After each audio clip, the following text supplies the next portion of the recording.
কিন্তু আফসোস আমরা দেখি দেখা দেখি অনেকে দাল কেরাত খুলেছে, বোর্ড খুলে ফেলছে, হ্যাঁ, দেখা দেখি তাজবিদও মানাই ফেলছে।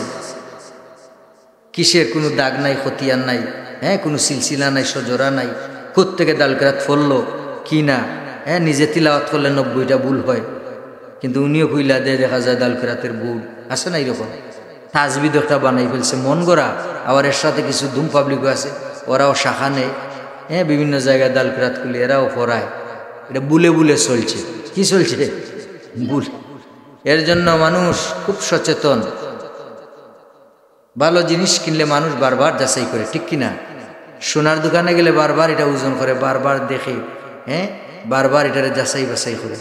কোরআনুল কারীম যে আমরা পাইলাম নবী পাকের সিলসিলা থেকে, নবী পাক পর্যন্ত থেকে ফুলতুল সাহেবের মাধ্যমে আমরা ভালো জিনিসটাই যেন লালন পালন করতে পারি। আল্লাহ পাক যেন তৌফিক এবং কবুল করেন, বলেন আমিন।